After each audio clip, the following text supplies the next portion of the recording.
Today, in the nerdy news you need to know about, Microsoft pushes Xbox to hit higher profit margins. Sarah Bond says exclusive games are antiquated, and everything announced at today's Kirby Air Riders Direct. We'll have all this and more because this is Kinda Funny Games Daily.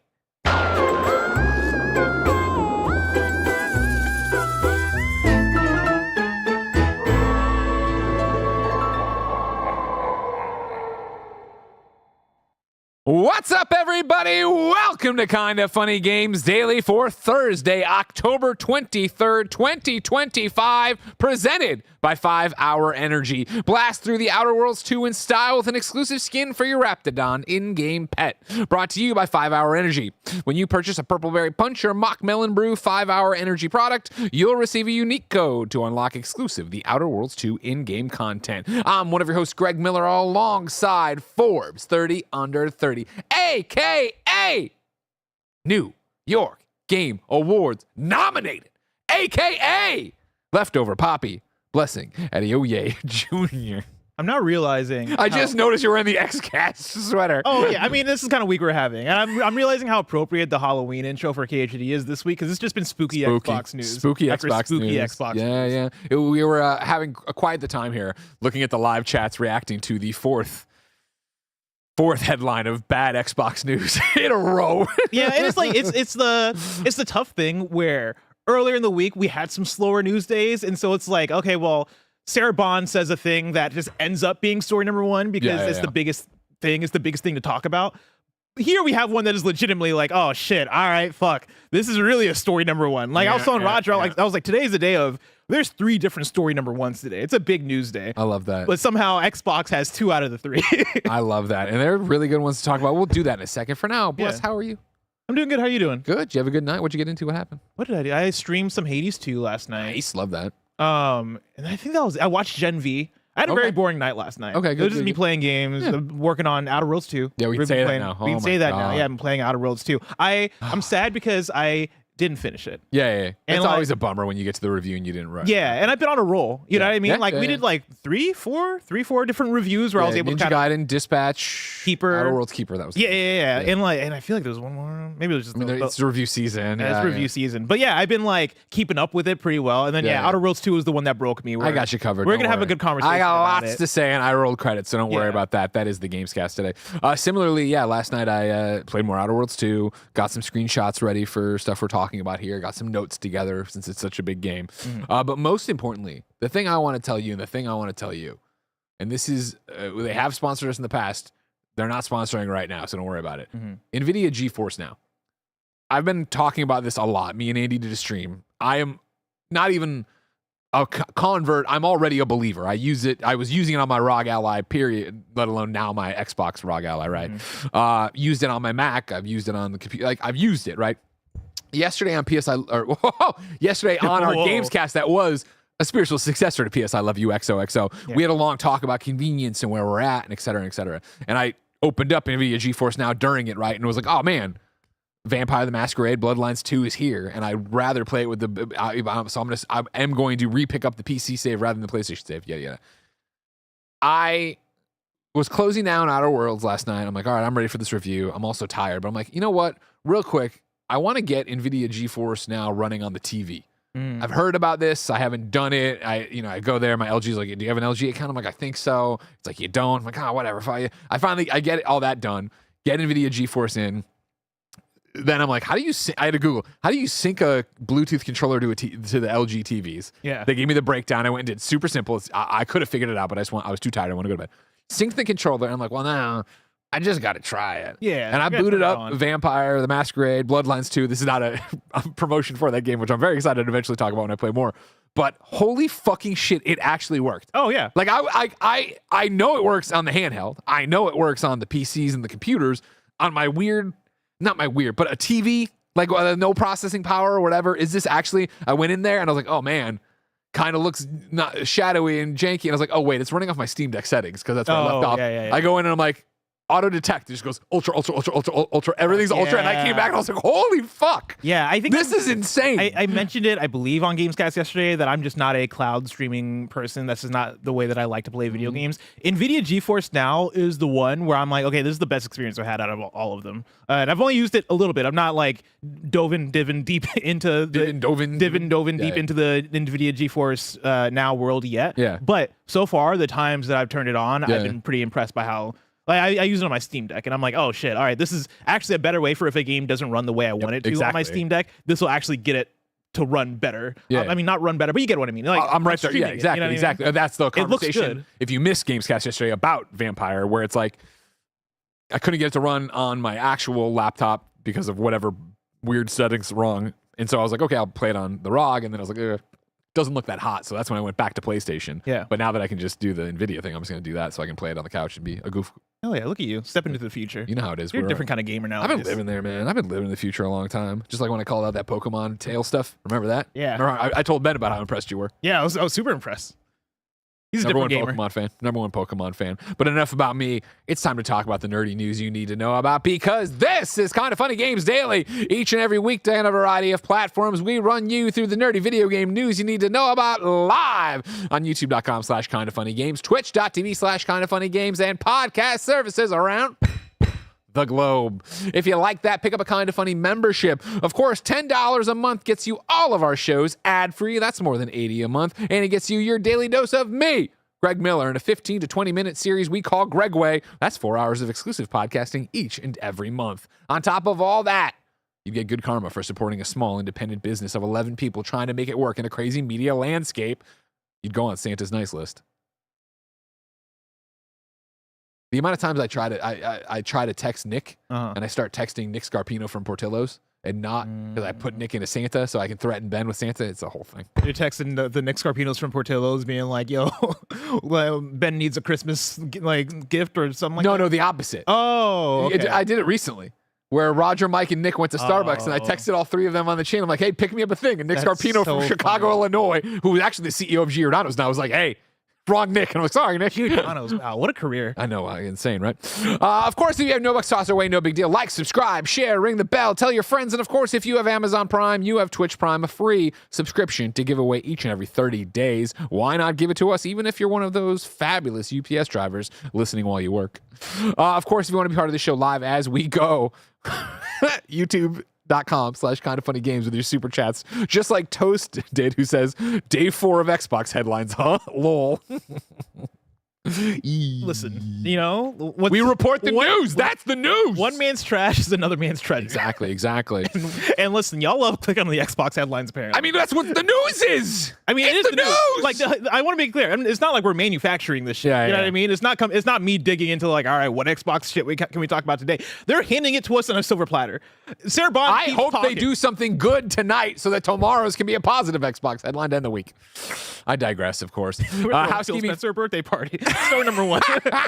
Housekeeping for you, of course. This Friday, Mike and Roger, two best friends, will be locked in a room and attempt to complete Silent Hill F while sharing a controller while also being handcuffed. Will they rise to the task or will they break? The longer you support, the longer they'll play. Come support the madness this Friday, that's tomorrow, exclusively on Twitch right after Game Showdown. Of course, while we're here, I'm just going to toss this in. Tomorrow is an interesting day because of that stream. It starts today. There is no gameplay stream this afternoon because we need to get everything ready for the Roger and Mike Insanity. Then tomorrow, you get Kinda Funny Games Showdown, or I'm sorry, Kinda Funny Games Daily, followed by Kinda Funny Games Showdown, then into the stream, and then while the stream is live, a very special Gamescast will post. Of course, today, we are all about live programming, like I said. Right after this is the Gamescast, the Outer Worlds 2 review. I talked about it just at the top of Greg Way. I am ready. So excited. I am just, the cork is in me, and I'm ready for Andy to remove the cork. Wow. And let me blow all over his face. I can't wait to talk about this. Because I need... you already gave your preview on the social thing. Very top level and very ambiguous. I think I'll spoil mine a little bit because there's so much to talk about. So I don't think our top level impressions are going to be the main thing, right?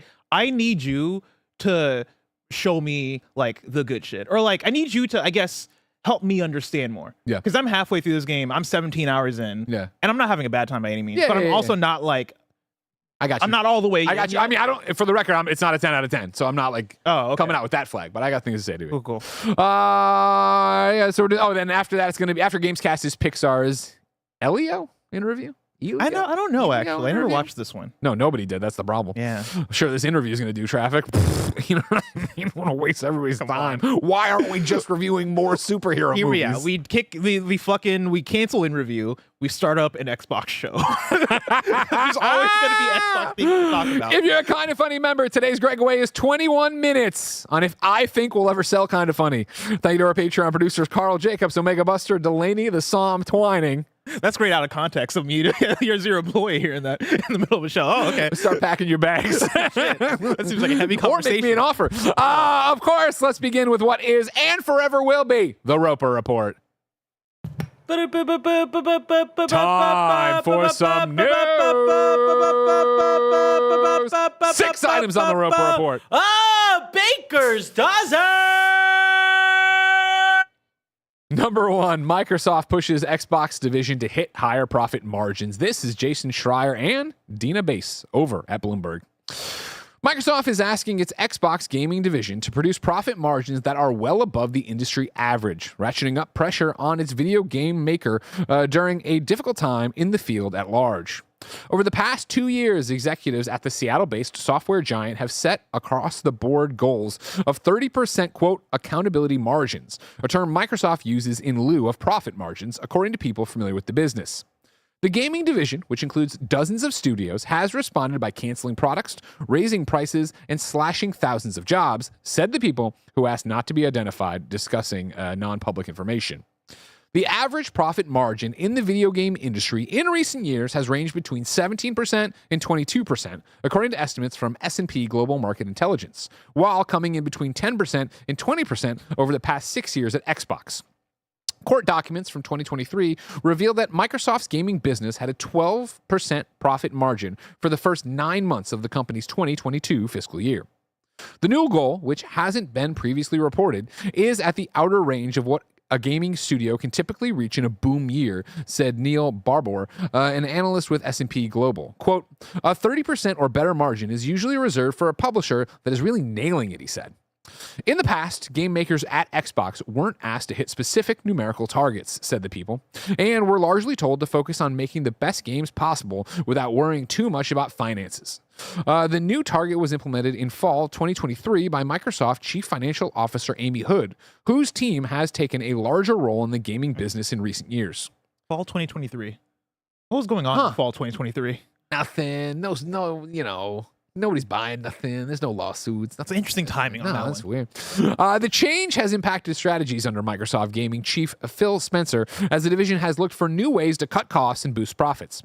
In 2024, Xbox announced it would begin releasing the majority of its games on consoles from rivals Nintendo Co. and Sony Group Co. For the first time. Earlier this year, Xbox decided to cancel a number of costly projects, including Everwild, Perfect Dark, and Project Blackbird, all of which had been in development for more than 7 years.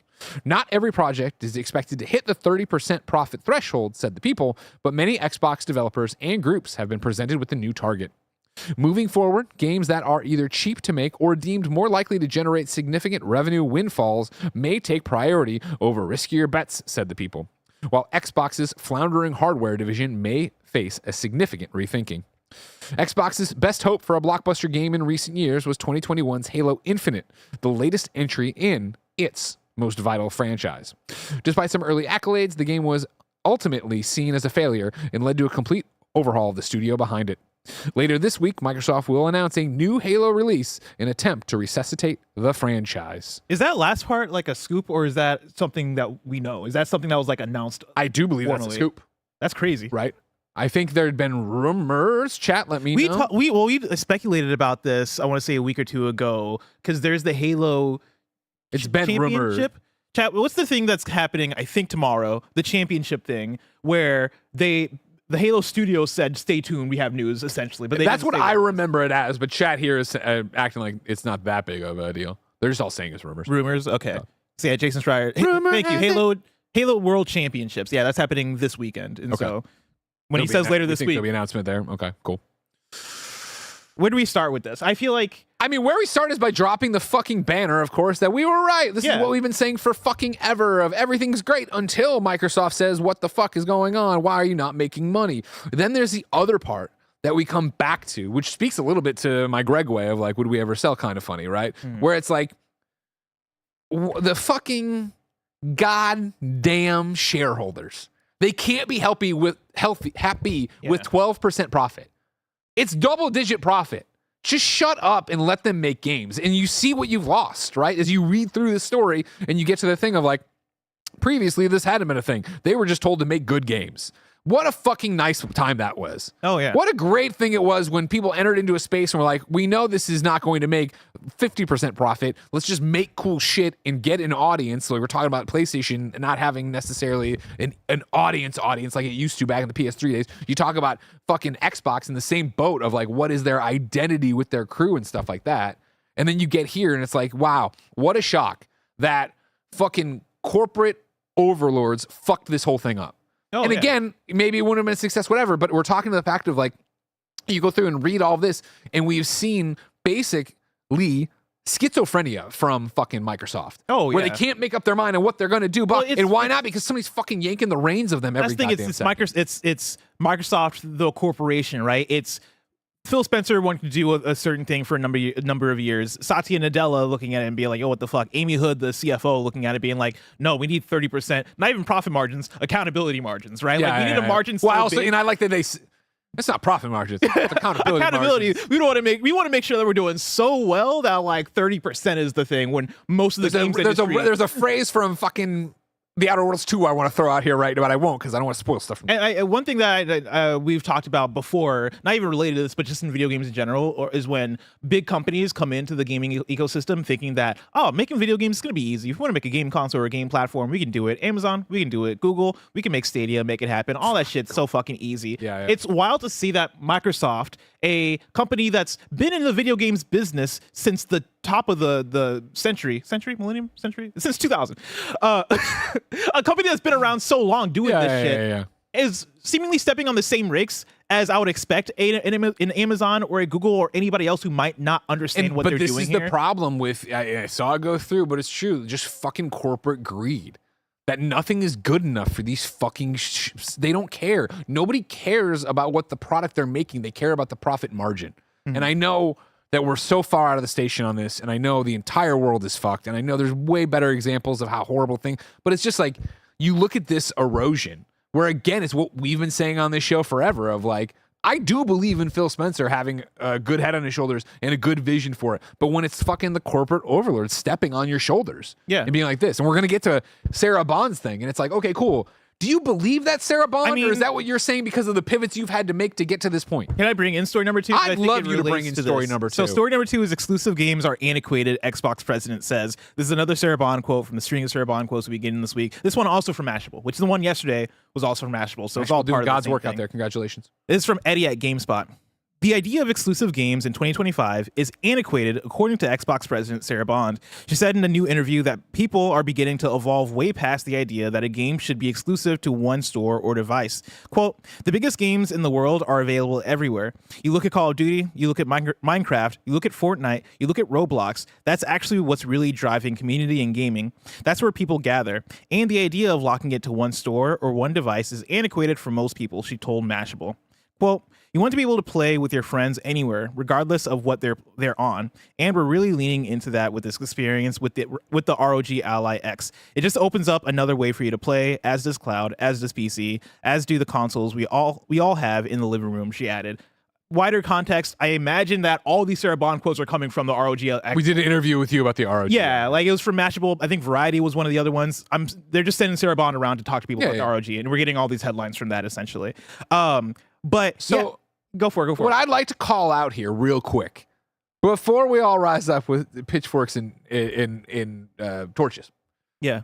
Century Millennium. Nobody knows the difference. Is that the headline, not clickbaity, but very like, oh man, fuck PlayStation. And then you read the quote, you're like, oh, well, she's making a point here.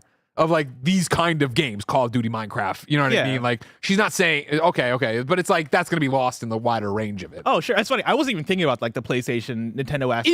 Even Xbox being done with exclusives. Yeah. I feel like the way she's presenting it is going to be applied to Keeper and Halo and everything, but it's like I don't know if exactly that's what she was talking about, but I mean it is exclusives, it is saying adequate, and they have moved away from it, so whatever. Yeah, I think even more so though, like on all platforms. To the question of like the context of exclusives being antiquated, I think they're antiquated for Xbox, right? Because you need to make 30% profit margin, and whatever the fuck you're calling them, accountability margins. We're calling them profit margins. We'll call them profit margins. You need to make 30% profit margins. So fuck yeah, these things are going to be antiquated for you because you can't do that on your own platform. You have to put these games on PlayStation. You got to put them on, I know you've been putting them on PC, right? But you got to put them anywhere where they might find that because you're in a place where you're having to fucking nickel and dime isn't the right word, but I guess look at your catalog and be like, fuck, all right, what even has the ability to do what they're asking for us from Microsoft?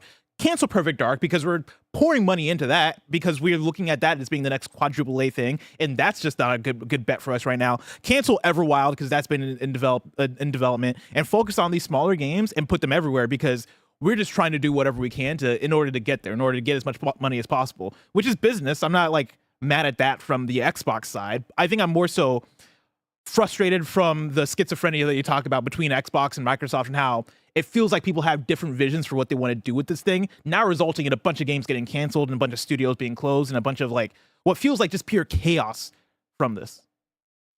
Yeah.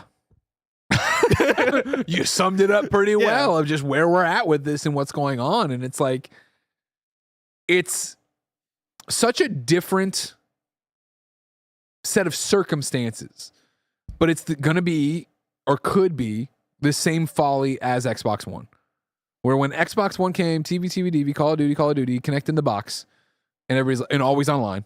Everybody's like, we fucking hate this, fuck you. And they're like, oh, sorry, we'll change it. Oh, we'll do it. Oh, so you have no vision for what you're doing. Yeah. And so here we are where it's like, Xbox is saying these things, but it's so hard to get people behind that message when they see things changing, when they hear this. Like, okay, cool. So like, Everwild, was that not a good game, or was it just not? Why it's canceled because it spent so much money? Like Perfect Dark, okay, but was it off track, or was it this and that, or was it just this 30% thing where it is you got to make these hard choices to do that just to get like you know, you dump these studios and immediately the line goes up, and that's what you need. And I mean, I'm taking that just from the article, right? Oh no, I'm not questioning you. As much as like questioning where we're going with this and what we're pulling from it. I guess what I then wonder is, what does this mean as far as the future of software development at Xbox, right? Yeah. Because I think this year has actually been a great year. I was going to say a good example of the small game thing, right? Because I've had this feeling with Xbox this year. Not that I would never say this year is a bad year for Xbox software. No. But also I'm not looking at any of these games as like oh damn, this is system seller. System seller. This is anymore, a contender. Yeah. Like Keeper for me is like a personal contender, but I don't think that's going to be nominated for Game of the Year at the Game Awards. Yeah. But I love that game. But I think that speaks to the type of games that they're making. It is the Keepers. It is the South of Midnights. It is, even publishing a Ninja Gaiden 4 that's coming out, right? Like Outer Worlds 2 we're going to talk about. That's another one that's like, that's not the biggest game, but that's something that's going to feed that sect of the audience. I think this year has been sort of an example of maybe what the Xbox ethos evolves into because of this, and what the article is kind of talking about as far as focusing in on things that might not have as high of a budget and be able to kind of meet that margin because we're able to come in at a lower cost for it. What does that do for the games that we're expecting? Like, are you able to make a Halo? That's where I think you jump into, and I'm trying to find the quote, but there's so many great reporting from Jason and Dina here, and of course there's more to read on Bloomberg. I read the whole thing this morning brushing my teeth. I know in here somewhere they're talking about basically going for big games that'll have big returns or smaller experiences that'll do the thing, right? Yeah. Let me tell you how that's going to net out, right? It's going to net out with Double Fine closing and them going away from these smaller experiences. Period. Straight up. Like, this is not, when you go into this situation, they are saying through this messaging with, not code, this is, being people talking off the record or whatever, on background. You're having this conversation, and when you read between the lines, it's everything we've heard from everybody else of like, we're going to go to these tentpole things. We are going, what was it from the one? We're going to not abuse these known IPs, but we're gonna Lord of the Rings. We're gonna exploit Lord of the Rings. We're gonna exploit this known IP, right? So it's the whole idea here is I would imagine that right now the idea goes, okay, cool, stop. Make a small thing you can get out really quickly. And I don't know if that means like something like Avowed 2, if we're gonna, you know what I mean? Or if we're gonna go that way, I don't know how that did, or like South of Midnight, Grounded like 2. Yeah, like those games like that are like not the, hey, this is a system seller, even though that doesn't exist anymore, I don't think. And then also Gears, Halo, Call of Duty, Fallout. Like, I think that's where you are all of a sudden, where it's like, if you aren't those brands, you are fucked, I would imagine. And maybe I'm immediately crying those too brands, much. even not counting Call of Duty, because I don't know because Call of Duty is like the best selling thing ever. Do those brands that we're talking about hit the 30% margin that we're talking about? Like, we're talking next year. Fallout, yeah. Next year, you think Fallout does? Yeah, especially off. I mean, right now, by the way, they are doing the Fallout Day live stream. We're hoping after the break to have a report on that and tell you what exactly is being. I've seen stuff go through. Apparently, there's a New Vegas 15-year edition or 15th anniversary edition, updates to 76. The stuff you'd imagine or whatever. I think, especially with the show, and I think that's when you would lean into, let's exploit Fallout. Bethesda, we're glad you're here. We're glad you're working on the next Elder Scrolls. We're glad you're working on Fallout 6. While you do that, Obsidian, you are done with your stuff. You are now making New Vegas 2. Yeah. Go make a New Vegas 2 and get it quick, right? Like, I feel like that's where you turn and you go, okay, let's turn and burn. And that's both good for us who want these kind of RPGs, but then maybe bad in terms of what they'd be. But, jumping off of it, like, it could be good, it could be bad, it could be whatever. Who the fuck knows what's going on? It's just this idea of like, I think I get scared if you aren't those big things. If I'm Compulsion, I'm scared. If I'm Double Fine, I'm scared. What's interesting is I get the reverse. I'm scared if you are the big things, because I think the big things need to be the biggest things now. Like, I obviously, profit margins are a hard thing to kind of speculate on because a lot of video game budgets are kept secret. And so, like, to look at that versus profit, for a lot of us, we just don't know. But, like, I look at next year. Next year, I think for Xbox is the antithesis to this year, where this year I'm talking about the South Midnights and all that stuff, right? Next year, they're talking about Fable, Gears. They're talking about Forza in Tokyo. They're talking about Halo that's announced this weekend, right? And ends up being next year. Those are the big dogs from Xbox. How many of those big dogs are going to hit the profit margins that they're talking about here? I think even a Fallout, like, I wonder if that's hitting that profit margin, mainly because Fallout's so expensive to make. Like, when you end up being that expensive to make, does Xbox look at that under these new things? I think you get to, for a Fallout, I think you hit the profit margin, especially on the heels of the show, where you have this audience now that's more than ever excited about Fallout. And I think you look at it that way too, where it's a transmedia property. Like, it's not just the game we're worried about anymore, I think. We'll see. Like, I just worry about, like, I look at a Keeper and like Keeper is, now that we're closed with the Outer Worlds 2, I have like a choose your own adventure for I think a week and a half before the next review comes in. And it's like, what do I want to try to invest my time in? And you guys talking the way you talked about Keepers pushed it way up my list if I have to get in there. But I think I look at Keeper and I'm like, I saw, Steam DB.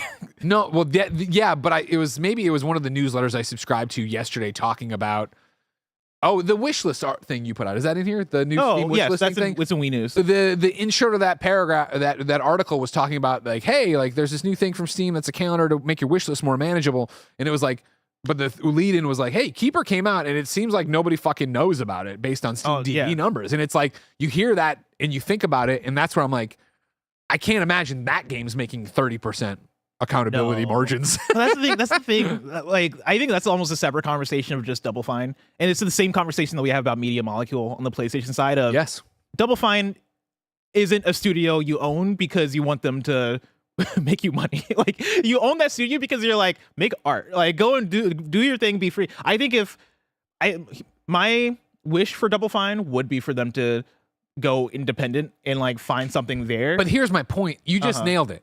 This is a studio you buy that you don't expect to make money. And that's why they bought it on June 9th, 2019. Yeah. 2019, 4 years before, apparently, Microsoft's like, yo, stop fucking around.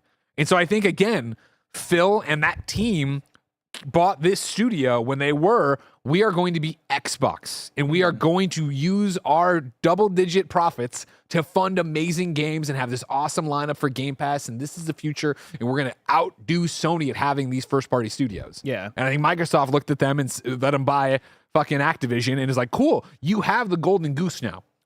Fuck all these other ducklings. I don't care about them. Yeah, I think the thing that gives me a bit of faith in the protection of Double Fine is just the fact that I don't think, obviously, again, we don't know budgets. I don't get the vibe that Keeper cost an arm and a leg to make. Like Very true. That's a 6-hour game that I played, right? Like it is mechanically, it's not really doing that much, right? Like there's no voice acting in it. And me and Mike got to go to Double Fine, the studio, and they have like really cool shit in there, but it's not like I've been to studios that are way fancy. Oh yeah. Double Fine, I don't think is. I think they can kind of swim under the radar. Is what my I'm saying. concern with it all is that when you start cutting like this, and okay, we canceled Perfect Dark and Everwild, etc., to get to this, to get closer to 30%, we're making the things, we're making the hardware more expensive, whatever. Blah, blah, blah. That's all well and good. What about next time, next year, when Fable does underperform, or Gears does underperform, or you know what I mean? And it's like, all right, cool, make cuts again. And then it's like, well, fuck, all right, well, I mean, like, clearly, we know, like, this is me prognosticating in a horrible fucking future I hate, but like to sit there and be like, well, I know Double Fine is never going to make a game that gets 30%, and I know that not every game needs to, but stick with me for the argument. But but like I'm to the point of it's like them and its compulsion versus Bethesda, which does have you have to wait and you have to do this, but if we exploit the IP and give it to other studios, like I know they can do it. So I feel like that's when you're like, you start cutting these. I just don't think it's between those, right? I think I hope not. Like Xbox owns so many studios now that like, if we look at a list, and this is gonna be a terrible list to do, so I never want to do this, right? But like, who we sentenced to death? If I needed to close studios, I feel like you could probably make a list of like, I was gonna say Call of Duty support studios, but I guess not even those, right? Because it is such a balancing act of who's doing what and what is like. Where can he cut costs in ways that people won't notice? Double Fine, I think, has the thing of, cool, they put out Keeper. So many people don't know that Keeper even exists. But also, they can give you another Psychonauts 3, and that's something that's in the Game of the Year conversations, and something that I'm sure will sell fine, and might not hit that 30%, but I also don't think it will cost as much as a Fable or Forza or any of that other shit that Microsoft even cares that much. Yeah. But also, this is me just speaking out my ass. Bringing us some super chats before we transition to some other part of the show.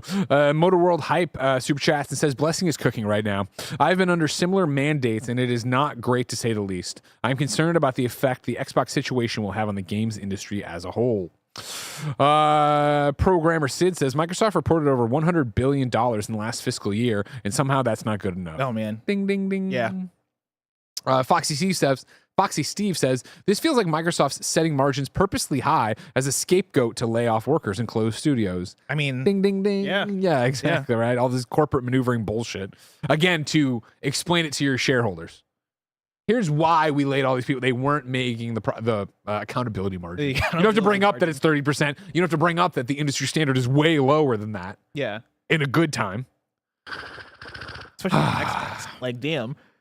Like Xbox isn't even making that the like average there, right? Of what we're talking about, like what 17 to 23. Like Xbox, I guess in 2023 here that they reference, they're coming in between 10 and 20. Yeah, and now the number's 30. Yeah.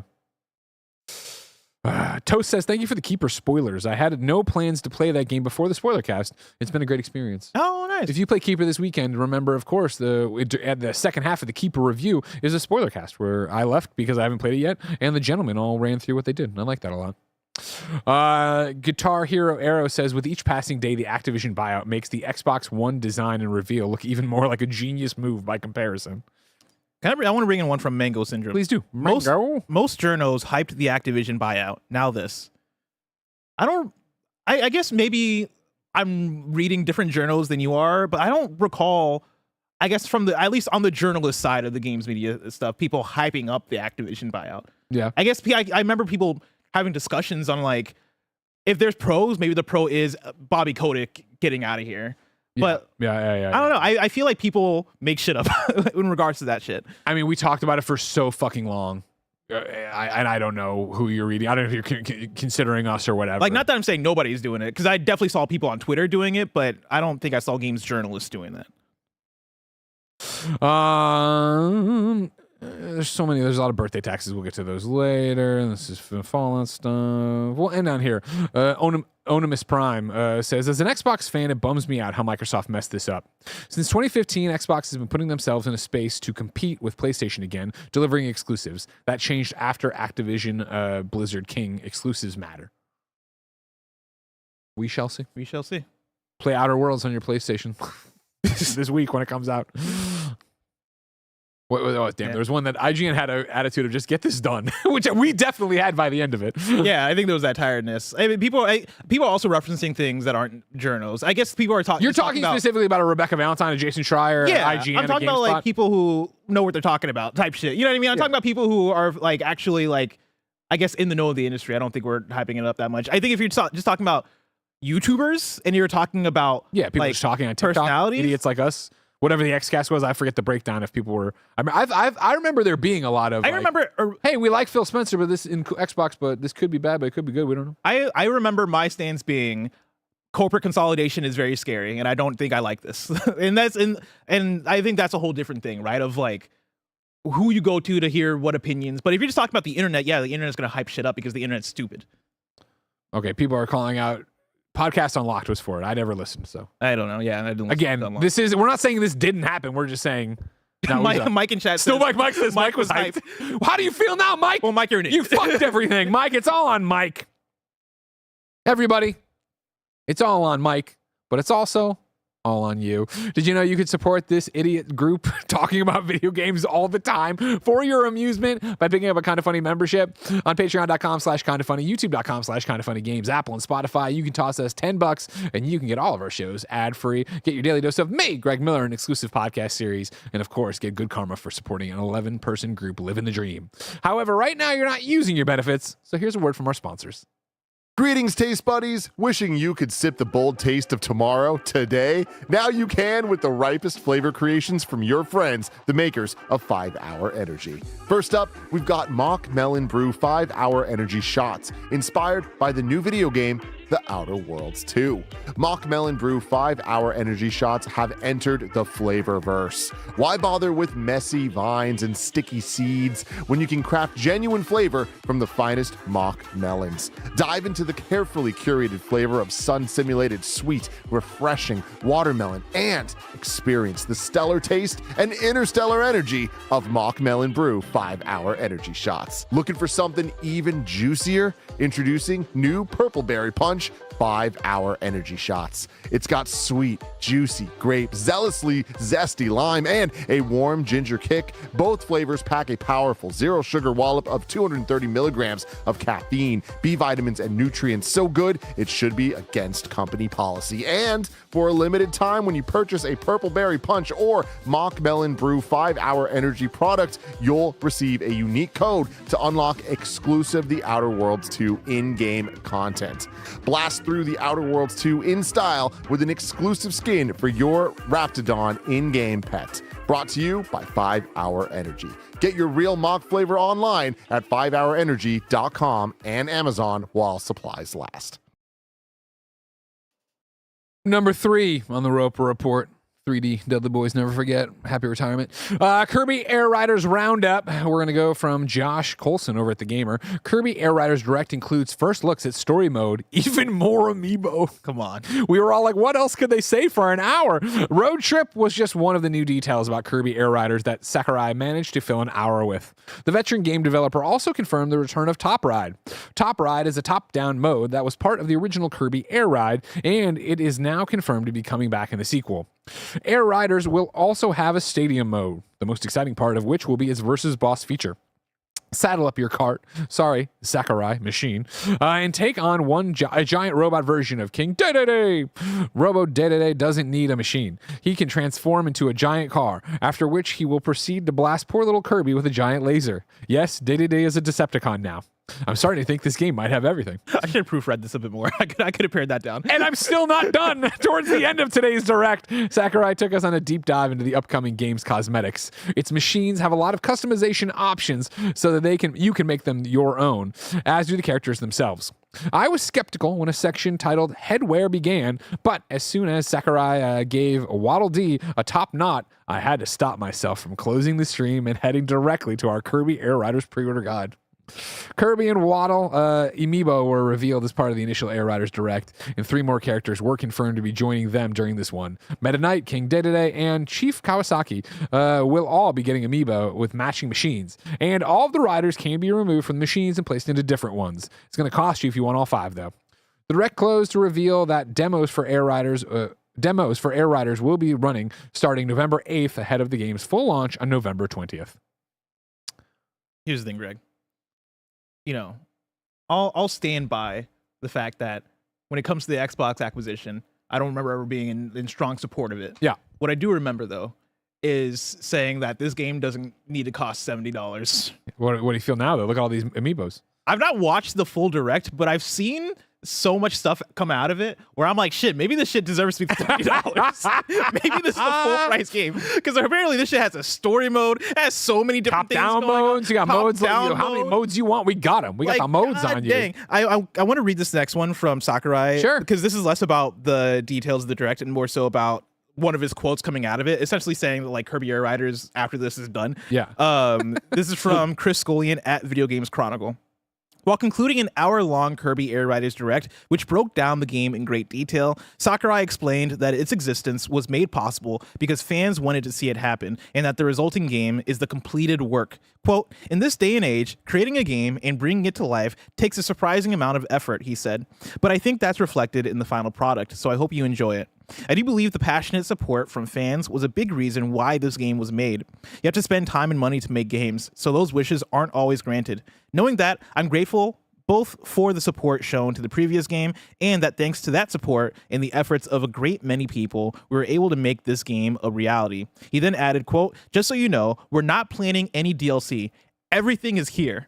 Also, I'm not planning on making this an ongoing series. I've thrown everything I have into this game from the start, so I hope you don't miss this opportunity," end quote. Good Fuck for him. yeah. Good for him. I like all that. That's Is so this fucking going to cool. sell? You know what? I think it'll do what it needs to. I don't think it's, I mean, it's not going to be in the list of top 15 best-selling Switch 2 games that me and Tim love to nerd out about, but I think they know that, and also I think they know the power of Nintendo IP, especially when you get into Sakurai. Like, I know mainstream doesn't understand but who we game do. developers are. We do. Yeah. And I also think that Sakurai is so like passionate about making his games like a all-encompassing, I'm gonna throw everything I have into this thing. Yeah. I think that'll shine through. I think that'll actually reach people. The $70 I think is going to be the biggest hurdle for this game to get over, as far as people being like, oh, you want to buy a third kart racer this year for $70 and it's a weird 1 to 2 button game that like is Kirby based. I think that's going to be a big sell for people, but I think they all know that, and I also think this game is going to do fine. It's like a Nintendo highlight of the year. You know? Yeah, no, I mean, they're making it a big deal. I mean, 2 giant directs for it, obviously. It's just one for me that like I just like, okay. And I mean, not every game's for everybody. I get it. Sure, yeah. Like, okay. Good for you. I can't wait to try it out, honestly. I played the demo and I enjoyed what I played of the demo, but reading about so much more of the stuff that they're adding here, I'm like, yo, this looks fucking So you're awesome. in now. I'm in, yeah. You're going to do the damn thing. Okay. Well, good for you. I'm looking forward to your review. You're reviewing it now. Oh, cool. I feel like Tim should. I bet you probably have to fight Tim for it. You know what I mean? Number 4, speaking of prices, Assassin's Creed Shadows on Switch 2 is $80. This is Chris Scullion at VGC. I forgot this story was in here. Following months of speculation, Ubisoft has finally confirmed that Assassin's Creed Shadows is coming to Nintendo Switch 2. The Switch 2 version of the game will be released on December 2nd and will include touchscreen support, making it easier for players to navigate menus, maps, and their hideout. The Switch 2 version will include all the content updates that have been introduced since the game was released on other platforms, with the exception of the Claws of Awaji expansion, which won't be added to the Switch 2 until early next year. According to Ubisoft, the Switch 2 version will cost $79.99 in both physical. Hold on. There's been an update to this story during the show. Coming from the same VGC article, update. This came at 17:36 o'clock BST time. I don't know what the fuck fake time that is. An earlier version of this story included an $80 price point supplied by Ubisoft, which appears to be an error. VGC is seeking clarification. So Ubisoft. All I'm saying is, if Jordan Middler wrote this article, we wouldn't have this problem. But it was Ubisoft though. I'm just saying, if Jordan Middler wrote this article at VGC instead of Chris Scullion, we wouldn't have this issue. But like other sites were citing it as $80 too. Well, they're citing VGC because the VGC.news is where you go get all your news. Well, yeah, but VGC is citing Ubisoft because Ubisoft said $80. Listen. I'm just saying Jordan Middler is so large that he wouldn't have gotten this wrong. You're right. It would have taken him so much slower to write the article with his huge fingers. It's like, ah, shit. You would have By the time he would have done it, Ubisoft would have updated it. It would have been fine. Don't worry about it. We were saying the Amazon pre-order is 60. Okay, that's better. Because I was getting ready. Oh man, You're gonna tear him apart. You're all about that. I was making jokes about this with Roger already, so I was gonna recycle some of those jokes here. Roger just gassing you up out there, getting Dude, even more mad. I was like, it felt like, you know how comedians will go to like a small comedy club to like, you know, practice their material before they go onto the big stage. I was doing that with Roger. I like with this, that. I like you that. know, and like now I can't use those jokes anymore, so you'll never hear them, guys. Fuck, that sucks. Sorry. Cool that it's coming to Switch, I guess. Yeah. Yeah. It's the Disclaimer. usual Switch or Nintendo problem. We have third-party support. Games that are a year old, like, who fucking cares? Yeah, What are we it's doing? touchscreen. Yeah, I know. I like that. So it'll make it easier. It's like, was it hard? Was I having a hard time? Roger doing made the this? good point during my TIE 5 that like obviously that's going to be a mobile feature. Like they're planning on porting this to mobile probably. So that's probably why it has the touchscreen stuff in there. Interesting. Okay, I'll take it. Let's move on to story number 5. See if this one gets debunked in the middle of reading it. Elden Ring for Nintendo Switch 2 just got hit with another delay. This is Austin Manchester at Polygon. Nintendo Switch 2 players looking forward to venturing through the lands between are going to have to wait a bit longer. From Software announced on Thursday that Elden Ring Tarnished Edition is being delayed from its 2025 release window to sometime next year. The studio notes that while development on the Nintendo Switch 2 port, quote, continues wholeheartedly towards release, From Software has, quote, decided to move the launch to 2026 to allow time for performance adjustments, according to a post on X from the Elden Ring account. Quote, we apologize to players looking forward to the game and thank you for your patience and support. Interesting. Yeah, it was Gamescom where there was like, hey, this thing runs like dog shit, and everybody dogpiled it. And then it was PAX where people were like, hey, it runs better. Yeah. I think I might have been one of those people. I played it at PAX and I was like, you know, it doesn't run the best, but it doesn't, it's not like, I'm not offended by this. I'm not offended by how it runs because it's literally Elden Ring on a Switch. Yeah. Hearing that they're going to polish it more, hell yeah. Like, get this thing to where it can actually run in a way where I'm like, hey, guys, recommendable. Like, you guys should play it on Switch too. You got to get to that place. If Final Fantasy VII Remake can run that well on Switch 2, if Cyberpunk 2077 can run that well on Switch 2, we can get Elden Ring there. Okay. Are people bummed out, or a lot of people? I mean, like, I don't know. people are looking forward to it. I'm sure From's bummed out because now they got to release it the same year as Duskbloods. They're probably maybe they push that back too. Oh, I hope not. There you go. God, Nice no. answer. Are you stoked for Duskbloods? Yeah. Okay. Yeah. After Night Rain. Yeah, I was gonna say because like I think before Night Rain, I was kind of like, I don't want a multiplayer from Soft thing, and then Night Rain came out. You know, that was actually pretty good. It was like, it's on paper okay, but like in action when you play that game, it's like, oh well, there's actually a lot of fun to be had here. I think Duskbloods might align with that. The main thing I'm worried about is it being another online game from FromSoft, but also being exclusive to the Switch 2. Like that's a meeting of companies that are behind the curve of online. You're like, none of you have gotten it right. None of you have nailed this yet. We're bringing it all together. I don't know about that. I don't trust Nintendo and I don't trust From when it comes to online, but I'm sure it'll be fun. I trust them when it comes to gameplay. Okay, fair enough. Whenever that game comes out, you know that it's going to be big news. But blessings say I was sick of all the big news and I wanted something smaller. Where should I go? You'd go to our last news story, the Wii News channel, where we cover all the small news items you need to know about. Number 6, the Wii News. From Polygon, Steam has a new calendar feature. Let's see some images, Kevin. Steam is rolling out a new tool to help users wade through the sea of endless new releases. Announced Tuesday, the personal calendar will display a snapshot of games that have recently released and those coming in the near future. I love this. I saw this yesterday, clicked into my calendar, and it's really cool. Yeah, it shows your wish lists and like organizes them, and then also just games that you're probably interested in, but you can turn all that stuff off easy. Okay. And I've been asking for an automated calendar for so long, just from like any platform that wants to do it, like whether it is like these like backlog.com, which I think Backlog has a version of it. Steam doing it natively in their thing, fucking chef's kiss. Where do I see the calendar? That's the tough thing is I opened it on my browser through the link on Polygon. I didn't check to see how you do it on my wish list. Options? No. Uncle Leo recommendations. Oh, here it is. You found it? Yeah, under recommendations, my personal calendar. Ooh. Released the last month. Released in the last 7 days. What's coming up for you? What's Steam telling you that you got to play? Well, let's go upcoming. Okay. Okay. It's telling me Isla, a Frosty Glide. Ninja Gaiden 4 because it has no idea who the fuck I am. Bloodlines, which I already own, but whatever. RV there yet because you guys are always playing it. I probably wishlisted. Dispatch is on here. Katamari. Bounty Star, which I just can't get hyped for. Really? Every time I see Bounty Star, I'm like, that's not me. I want to try that one out. Radio Light. Oh. What I like about this is that it has 3 sections. So the first section is released in the last month. Yeah. The second section is released in the last 7 days. And then the third section is like the upcoming thing.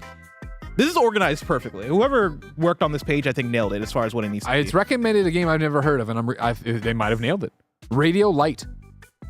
And that's like a radio and like a light bulb light. Radio Light. Ashwood Creek, 1985. A child disappears without a trace. A local policeman is drawn to the national park seeking the truth. Mysterious radio signals beckon him further and further. Investigate, survive, and face the unknown in Radio Light, an 80s thriller by solo dev Christoph Nessel. Huh. This calendar is walking sim. Huh. Oh, this looks cool. This looks fucking rad. Yeah. You know, I feel like it's been a minute since a good walking sim. Yeah. Oh, that was scary. Got a little like Firewatchy kind of thing. Unless like you count Dead Take. I guess Dead Take is When's this kind out? of a walking sim. What is this? I'm buying it. When's it out? Is this? Did you say is it horror-ish? Okay. Is it like? Oh, it's out right now. Okay. Is it like horror or is it? I mean, that's what it said. It looks like over there. Yeah. So, it's an 80s thriller. Steam Deck compatibility unknown, but don't worry about it. This calendar is how I'm learning that Hotel Barcelona came out earlier this month. See, that's how you got to do it. That's crazy. And hold on, I'm agreeing. Hold on, because now I'm looking at the. I'm buying game. Radio Light just like that. Thank you, Steam, for your cool calendar. Hold up, I'm looking like at a game coming out October 22nd called Hyperbeat. This shit looks rad. Embark as a knight in order. As a knight in an order chasing their potential, featuring an original soundtrack, precision rhythm gameplay, character customization, and a story following an ensemble cast. I'm looking at it and it looks like an old like PS2 enhanced studios game. You know what I mean? Oh like, sure, hell like yeah, that's what you're talking about. Yeah. This looks fucking cool. Huh. Good job, Steam. Everyone go check this out. Like I said, if you're on your Steam, you can go to the store where I was, right? Is that what I did? Yeah, store. Then for me, it was recommendations, carrot, and then explore my calendar. Fuck yeah, that's pretty fucking rad. All right, I like this a lot. Oh, and you can hide your wishlisted games too. Yes. Oh. As I said, and I know I'm the first to say it in a long time, Steam pretty cool. Pretty cool. I said that on last week's Gamescast. Like, why can't we have this on the PlayStation Store? Oh, I'd break. From Games Radar, Crafton says it will be an AI-first company. Crafton CEO Kim Chang-han says the company, quote, will expand the growth opportunities of each member through the AI-first strategy, expand creative attempts centered on player experience, and lead AI innovation in the game industry as a whole, end quote. That's the Wii News version of it. If you go and read the full article, you know, if you heard that and you're like, man, they're saying that with their full chest like that, read the whole thing, because they're really worse. It's even worse. Like, they're saying it with their full chest. Hey, AI is the fucking mandate. AI first. That's what we're doing. If you even thought there was going to be a good crafting game coming up anytime soon, that is, see you later. That we have left the Hi-Fi Rush soundtrack is going to be all AI. Oof. Kingdom Come Deliverance 2's final story DLC is out November 11th. Pokemon, the trading card, the TCG. What is it? Pokemon TCG Pocket. Yeah, but I'm saying card game? the card game. Pokemon TCG Pocket Mega Rising expansion launches October 30th. Bluey's quest for the gold pen has been announced for Xbox, PlayStation, Switch, mobile, and PC. You see this one? No, I did not. Kevin, can I get a trailer for Bluey's quest for the gold pen? Thank you very much. Neopets Mega Mini Games Collection launches March 26 on PlayStation 5, Switch, and PC. This is my Bluey's quest for the gold pen. I appreciate that. I was a big Neopets kid. Sonic Rumble launches November 5th on mobile and PC, and Sonic Racing Crossworlds has surpassed 1 million copies. Joker is now out as DLC. We are looking at his Bluey drawing at her kitchen table, as you'd expect. Here comes Bandit. Oh, are we going to do it with the blue? We're going to do it in the page? We're going to be characters in the page? A new Bluey adventure game. Original story from the show's creator. Cool. Bluey's quest for the gold pen. Pre-order now. Oh, that's all we got. All right, well, I'm telling you. Oh, and it's all on the Mac? Or pre-order on the... Oh, okay. It's on everything. I wonder how mobile-y it'll be. I mean, yeah. But I'll put it on my wish list so I know. I mean, Red Reclaimer says I didn't know Bluey was a girl. She is a girl. It looks like, yeah, it's going to be like a 2D... Like you're on the page? I would like that. You know, I've been bummed out.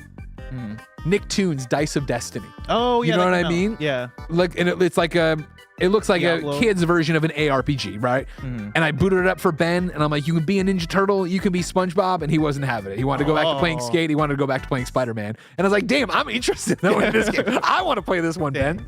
I gotta do it when he goes to bed. Stuff. Escape from Duck Off has sold 1 million copies. Insane. You were talking about that the other day. Yeah, when it sold at 500,000. Yeah. They sent you a code. They were so excited to see you talk about it. They did send, yeah. I haven't booted it up yet, but it looks cool. And then possibly the biggest news of the day, the Rhythm Cross roguelite action game Raptidon has surpassed cumulative sales of 100,000 copies during its Steam early access period. A major update is scheduled for October 30th. Yeah, I and didn't you know know that your one. boy Greg Miller will be there once again for the spiritual successor to Patapon. You been playing Raptidon? I did. I did that one big flight of it. Early access is always that thing. Yeah. Of how much am I committed to it and da-da-da. So I did, 6 hours on a flight or whatever. And it was like, started off being like, oh, I wish it was just Patapon. And then by the end, I was like, I get it. I get what we're doing and this is cool. But it was more of that, it's review season. There's a million things to play. And what is going to keep me going? It's on my wish list. I saw like one trailer of it that looked really cool. And I was like, oh, this might be a me type of game. So. Yeah. And then your final news, Wii news, but it could be big news, but I think we heard it's just Wii news. We do have your Fallout Day 2025, everything announced. We are reading from Michael Kripe's report at IGN.com. I'm going to just read the big bullet points. If there's something we need to dive into, let it go. Also, we got to talk about this. I know this is how it works. I understand this, but I'm being served the ad here on the thing for the movie Regretting You. Yeah. It stars McKenna Grace, who is now an adult, but I still think of her as Phoebe Spangler, the little Ghostbuster. Oh, okay. So I do not like seeing her in this intimate embrace with this man. I just wanted to I put didn't that know out where there. you're going with that. Okay, She cool. is a child. I know she is not, but she will always be a Fair child enough. to me. That's like me whenever I see Maybe from Arrested Development. Fair enough. Yeah, because she's in everything. She's in so many things now. And I see her and I'm Kids like, be growing "Damn, up. it's I crazy." understand kids are growing up, but it's just, I feel like Ghostbusters Afterlife was like last year. And I realized, of course, even that said, it was 4 years ago. It's not that long. I mean, listen, Arrested Development was like 20 years ago. So.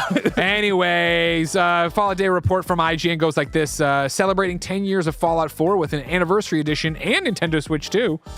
It's coming. So Fallout 4 Anniversary Edition is going to come to Nintendo Switch 2. It'll be bundled with all the DLCs. Of course, it's also coming to... Fallout 4 Anniversary Edition has a November 10th release date. Platforms remain unclear for now, but Bethesda at least confirms Fallout 4 will be coming to Nintendo Switch 2 in 2026. So there's a Anniversary Edition coming, you assume, to everything else on November 10th, and then later on there else. Okay, cool. Obsidian Entertainment shows up to celebrate Fallout New Vegas and reveal a new bundle. The Fallout New Vegas 15th Anniversary Edition bundle is available to pre-order right now from the Gear Store. You get your big Victor statue. It's not even a remaster; it's just the Ultimate Edition. That sucks. That super sucks. I mean, it's cool, but like, yeah, I want a remaster. If we're gonna celebrate New Vegas, let's celebrate New Vegas. Fallout comes to the real world. There's like Halloween Horror Night stuff. Fallout Shelter celebrates its 10-year anniversary.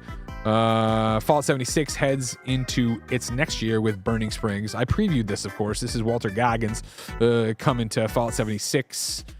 They put a date on it? We said this. Oh, here we go. Hold on, blah, blah, blah. No.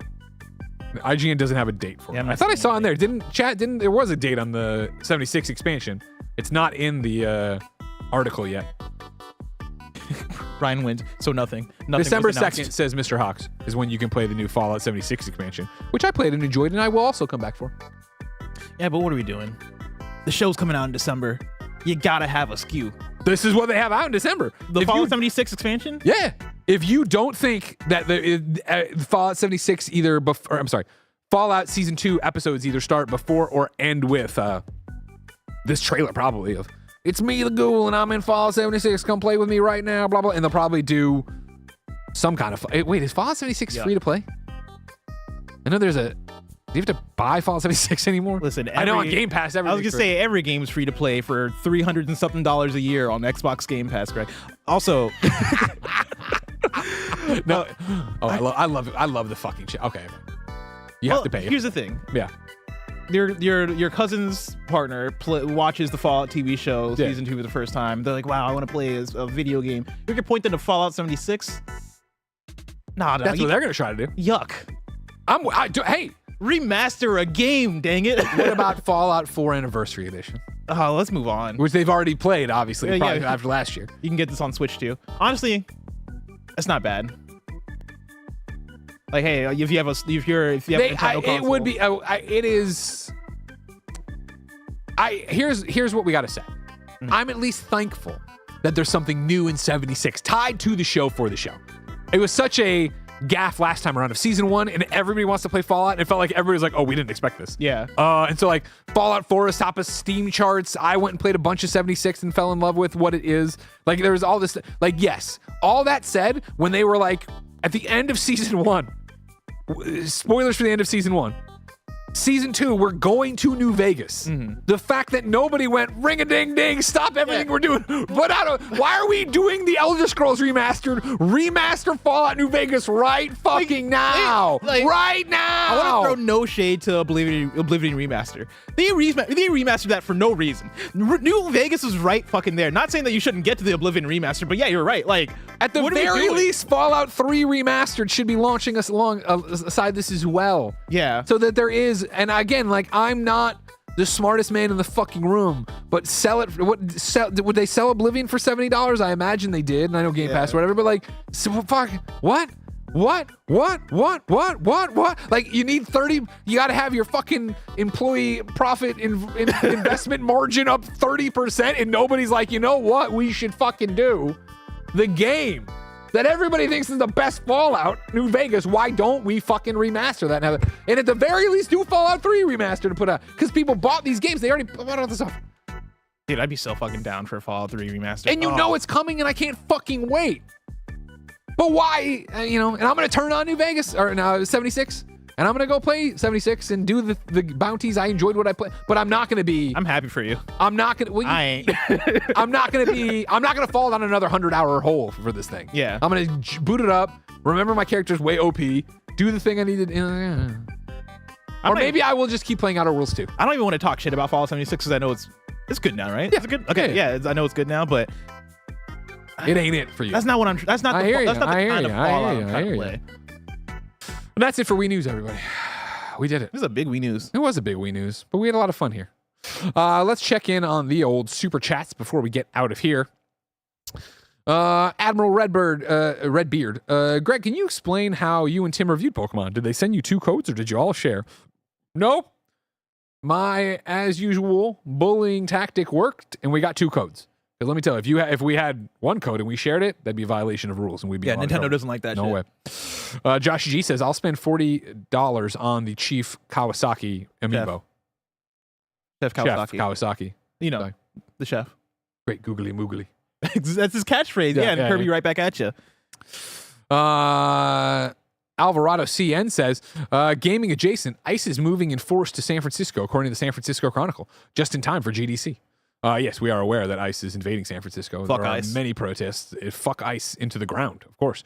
Yeah, there's a lot of stuff going on out here, and it's just shocking that ICE just keeps coming to these blue states and blue cities. I digress. But, it's out of control. Bring in the National Guard. Why not? Why not just bulldoze half the fucking White House, too, and add a giant ballroom we don't need? I hate it when I walk outside and it's a war zone in Daly City. Oh my God, it's San the worst Francisco, out there. You know what I mean? Bay Area. It's just bad. Christians Ruiz says, Greg, which is better? He misspelled Starfield, which is an insult, or Outer Worlds 2. You'll have to find out in the review we're doing right after this. Gary says, Greg, where's your sweater from? Xbox is dead by 2030. This sweater is from Homage. It's Homage, but if you aren't familiar with the word, starts with an H. They have a bunch of amazing stuff. Oh, yeah. Admiral Redbeard says, $2 more for bullying. You're welcome. Thank you. I will bully any of these big corporations to send us extra codes. Interjetstream super chatted and said, sending love from one of the UPS drivers you entertain every day. Y'all have changed my life for the better, and I can't thank you enough. We're happy to be there for you on your ride. Stay hydrated, and depending on where you are, stay warm or stay cold. You know what I mean? Opulent Pasta in the chat live says, I liked Stella's comment on their replay of Outer Worlds 1 that Starfield was sterile and Outer Worlds had more flavor. We'll see what Stella thinks of Outer World 2 because, of course, she is joining us for this review alongside Paris Lily. It's a jam-packed cast. Man, Starfield. Remember that one? Yeah, that's crazy. Expansions are coming soon. That game came out. This week we had a news article about it, didn't we? Where they're like, it's the procedural generation that killed it. Oh, that didn't make the thing? Make it, no. Okay. Whatever. Alex J. I don't even think Sandoval. that was Wii News. That didn't make anything.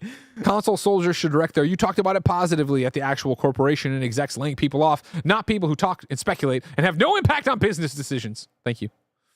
Phil the Trucker says Activision bill is due, but Microsoft started buying studios after Sony started paying studios to keep games off of Xbox. Well, for the record, PlayStation's always been fucking paying people to keep games off of Xbox. I think that's what. You know what? Never mind. There's a lot. I'm jumping through now to do some stuff here. Omega Buster says, Greg, now that you're a PC gamer, just wanted to send you a weekly reminder to shower. That's good. That's good. That's good. And it was, funny too, the other day, it was on stream. It was on stream. Maybe it wasn't. Maybe it was a private conversation, but I'm going to blow it up. Where Andy was lamenting that he can't show his Steam store when he wants to do stuff because there's always some fucking erotic bullshit fiction up in the thing because of how Steam works. And I think about it all the time when I'm like, what is happening at the store? And I go there and it's like, number 3 in top sellers is fucking busty dominatrix with tails. I try to help him out because I was like, I'd never seen that shit. But I after the show, I was kind of thinking about it. I was like, is that his algorithm? Is that like an Andy thing? Where are you going? Kel Wren says you can turn that off. But why would we want to? All right, I'm in top sellers. Why would anyone want to disable that? Crosser98, birthday tax, been lurking since 2012. Thanks for getting me into podcasts. No problem. Thank you for hanging out. Brody Odie says birthday tax. It's my birthday today. Is that how it works? I'm too afraid to ask. Thanks for everything y'all do. October rules. Happy birthday, Brody Odie. Happy birthday, Crosser98. Mr. Hawk celebrating Fallout Day says, on this day in 2077, nuclear bombs decimated human civilization across the planet, setting off a chain reaction that would eventually lead to a ghoulified Nick and Andy hosting KFAF. Happy Fallout Day. Happy Fallout Day to you too. Delco Scooch says, lol, Greg, I'm delivering right now. And when I read that out of context in the middle of the show, I thought you were having a baby. That's what I thought. And now that I've read the other UPS driver when I'm like, oh, cool. It's so cool we get to be with you through your workday like that. I like that a lot. I'm on the new releases. I'm looking at the top sellers. I'm not seeing. Yeah, here's the thing: is I do think, and now I'm going to ask everybody to put down your arms for 2 seconds. Mm-hmm. Just hear out my entire argument before you flip the fuck out.